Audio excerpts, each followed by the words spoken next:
అయోధ్యలో అందరి రాముడు. రచన శ్రీ భాస్కర్ యోగి గారు. ఓం అన్న మాటలో ఏ వ్యాకరణం ఉందో, రామ్ అన్న మాటలో అదే నాదం ఉందని ఉపనిషత్తులు చెబుతున్నాయి. రామ శబ్దం అంతకు ముందే మన సంప్రదాయంలో ఉంది. కాబట్టే దశరథుడి కుమారుడికి ఆ పేరు పెట్టారు. శ్రీరాముడిగా చెప్పే రామాయణ నాయకుడు ఈ దేశ ప్రజలనే కాదు, విదేశాలను కూడా ప్రభావితం చేసినట్టు అనేక పరిశోధనలు తెలియజేస్తున్నాయి. అతిపెద్ద ముస్లిం జనాభా గల ఇండోనేషియాలో రామలీల ప్రదర్శన మన దేశం కన్నా ఎక్కువగా జరుగుతోంది. అందులో అందరూ ముస్లింలే పాత్రలు వేస్తారు. అలాగే ఇండోనేషియా జాతీయ బ్రాడ్కాస్టింగ్ నెట్వర్క్ సంవత్సరం అంతా రామాయణం ప్రసారం చేస్తోంది. థాయిలాండ్, కొరియా దేశాల్లో ఈ రోజుకు రామాయణం ప్రభావం ఉంది. కింగ్ టైటిల్ రామ్ పేరుతో ఉండటం విశేషం. అలాగే జోర్డాన్ పక్కనే ఓ నగరం పేరు రామల్లా.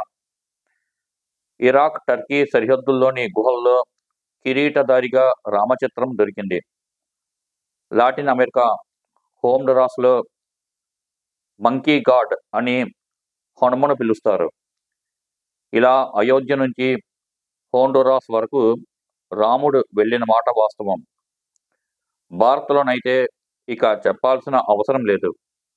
ప్రతి గ్రామంలో రాముడితో కలిసే పేర్లు ఉంటాయి. గ్రామాలకు, సరస్సులకు, వీధులకు, రోడ్లకు, క్షేత్రాలకు పేర్లుంటాయి. రామభక్తి రాజకీయం. ఇప్పటికీ గతంలో రామశిల ఉద్యమంలా అక్షతలు ప్రతి ఇంటికి చేరుకున్నాయి. ఇందులో రామభక్తి, రాజకీయం రెండూ ఉన్నాయి. సెక్యులర్ పార్టీలు కక్కలేక మింగలేక మోదీని విమర్శిస్తున్నాయి. కొందరు మేధావులు మోదీ రాజ్యం రామరాజ్యం కాదని, ఇక్కడ నిర్బంధం ఉందని సన్నాయి నొక్కులు నొక్కుతున్నారు. రాముడిని మోదీ దృక్కోణంలో చూసే కన్నా మర్యాద పురుషోత్తముడి దృక్కోణంలో చూసి భక్తి ప్రకటిస్తే ఉత్తమం. నిజానికి మోదీ ఉండడం వల్లనే ఇప్పుడు ఆ కార్యక్రమం విజయవంతం అవుతున్నది అన్న విషయం దేశ ప్రజలు గాఢంగా నమ్ముతున్నారు. నిజమైన సెక్యులరిజం శ్రీరాముడి ధర్మంలో ఉంది. ధర్మం అంటే అంగీకారం, సమానత్వం, సమర్పణ, త్యాగం. శ్రీరాముడిలో ఈ గుణాలు కాకుండా రాజకీయం వెతికితే ఫలితం శూన్యం. ఉత్తర దక్షిణ భారతాన్ని కలిపిందే శ్రీరాముడు. నిజానికి రావణుడిది దక్షిణ దేశం అని చాలామంది అపోహ పడుతుంటారు. పరిశోధకుల ప్రకారం రావణుడు ఢిల్లీ దగ్గరున్న నోయిడాలో జన్మించి మేరట్ రాజపుత్రిక మండోదరిని వివాహం ఆడాడు. అలాగే అయోధ్య చక్రవర్తి కుమారుడైన శ్రీరాముడు 3 మహాసముద్రాల సంగమ స్థానంలో రామేశ్వర లింగాన్ని స్థాపించాడు. ఇక రామసేతువు విషయంలో నాసా పరిశోధనలు రాముడి అస్తిత్వాన్ని నిరూపించాయి. మొత్తానికి వాల్మీకి విరచితమైన రామాయణం ఈ దేశంలోని ప్రతి మారుమూలకు వెళ్ళింది. ఆఖరకు బౌద్ధంలో కూడా రాముడు ఉన్నాడు. అలాగే ప్రసిద్ధ జైన గురువు రాముడిని జైనులు తీర్థంకరులతో సమానంగా చూస్తారని తెలిపారు. హేమచంద్రుడి త్రిషష్టి శలాక పురుష వృత్తాంతం జైన రామాయణంగా ప్రసిద్ధి చెందింది. రాముడు గ్రీకులను కూడా ప్రభావితం చేశాడు. కాబట్టే వాళ్ళు రామాయణం వంటి కథ సృష్టించుకున్నారు. చవణ రామాయణం వాల్మీకి కన్నా ముందు ఉందని వాదించిన నందార్గికర్ 1897 సంవత్సరం వంటి వారు ఉన్నారు. వాల్మీకి రామాయణం ఆధారంగా సంస్కృతం, దేశీ భాషల్లో కలిపి సుమారు 300 రామాయణాలు వచ్చాయి. ఇందులో చాలా మటుకు అవాల్మీక అంశాలను చెప్పాయి. ఉడతా భక్తి అనేది అవాల్మీకం. దానిని మన తెలంగాణకు చెందిన గోన బుద్ధారెడ్డి రంగనాథ రామాయణంలో కల్పించాడు. రాముడిని ద్వేషిస్తామని చెప్పే ద్రవిడ పార్టీలు పుట్టకముందే అక్కడ పుట్టిన కంబన్ రామాయణం వెలుగులోకి వచ్చింది. అలాగే మలయాళం నుంచి ఎజుతచ్చన్ రామాయణం ఎంతో ప్రాచుర్యం పొందింది. ఇక తెలుగులో రాముడిని స్తుతించని తెలుగు కవి లేడు. రంగనాథ, మొల్ల, భాస్కర, కల్పవృక్షం వంటివి తెలుగు ప్రాంతాల్లో మనకు తెలిసినవే. రాముడి ఆధారంగానే ఎన్నో కీర్తనలు భద్రాచల రామదాసు రచించాడు. ఉత్తర భారతాన్ని రామభక్తితో పరవశింపజేసిన గోస్వామి తులసీదాస్ రామచరిత మానస్ ప్రపంచంలో ఎక్కువ పఠనీయ గ్రంథాలలో చేరింది. రాముడికి ఎందుకంత కీర్తి? సుగ్రీవుడి భార్యను, రాజ్యాన్ని కబళించిన వాలిని అయోధ్య నుంచి కిష్కింధకు వచ్చిన రాముడు సంహరించాడు. రాజ్యాన్ని సుగ్రీవుడికి, అంగదుడికి సమర్పించాడు. అలాగే రావణ సంహారం చేసి లంకను విభీషణుడికిచ్చి పట్టాభిషేకం చేశాడు. ఆ సంప్రదాయమే శ్రీకృష్ణుడు అనుసరించి కురుక్షేత్రం తరువాత హస్తినాపురాన్ని ధర్మరాజుకు అందజేసి పట్టాభిషేకం చేశాడు. అలాంటి రామరాజ్య భావనను అనుసరించే గాంధీజీ సుదీర్ఘ పోరాటం తర్వాత స్వాతంత్ర్యాన్ని జవహర్లాల్ నెహ్రూకు సమర్పించాడు. ఈ సమర్పణ, త్యాగభావం రాముడి నుండే ఈ జాతి నేర్చుకున్నది.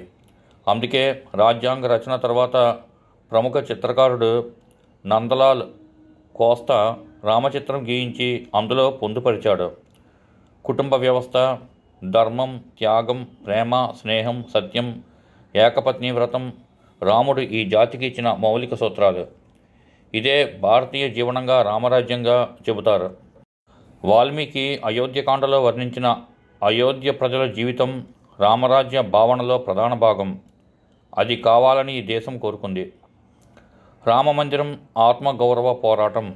క్రీస్తు శకం 1526లో ఆఫ్ఘాన్కు చెందిన బాబర్ భారత్పై దురాక్రమణకు వచ్చాడు.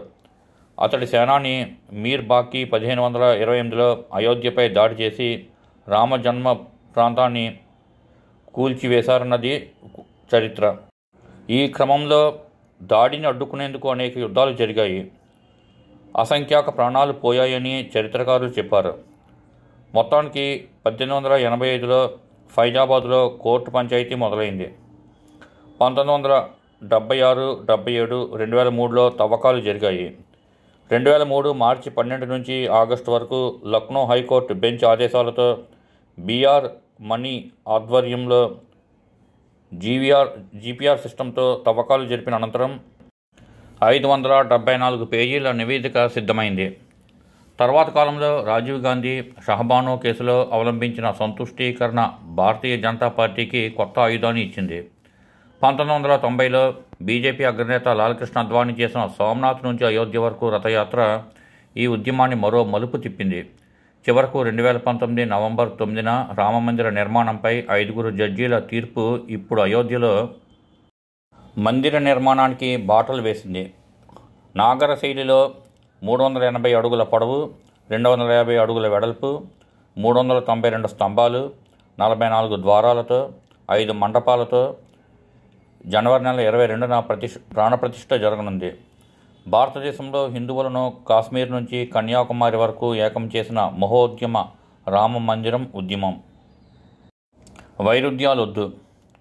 కమ్యూనిస్టు నాయకుడు సీతారాం యేచూరి రామమందిరం ప్రారంభం బీజేపీ, ఆర్ఎస్ఎస్ మతోన్మాదం అన్నట్లు యథాలాపంగా వ్యాఖ్యానించారు. మరో కమ్యూనిస్టు నేత కె నారాయణ నోరు పారేసుకున్నాడు. శశి థరూర్ న్యూట్రల్గా మాట్లాడారు. మరోవైపు మోదీ నేతృత్వంలోని బీజేపీ ప్రభుత్వం మందిర నిర్మాణం అంశం ప్రజల్లోకి నిశ్శబ్దంగా తీసుకువెళుతున్నది. అయోధ్య రైల్వే స్టేషన్, ఎయిర్పోర్టు ప్రారంభంలో, అంతకుముందు బీజేపీ సమావేశాల్లో కానీ మోదీ తాను రామభక్తుడిని అని చెప్పేశాడు. రామమందిరంలో ప్రాణప్రతిష్ఠ జరిగే రోజు ప్రతి ఇంట్లో 5 జ్యోతులు వెలిగించాలని మోదీ పిలుపునిచ్చాడు. స్వస్తి.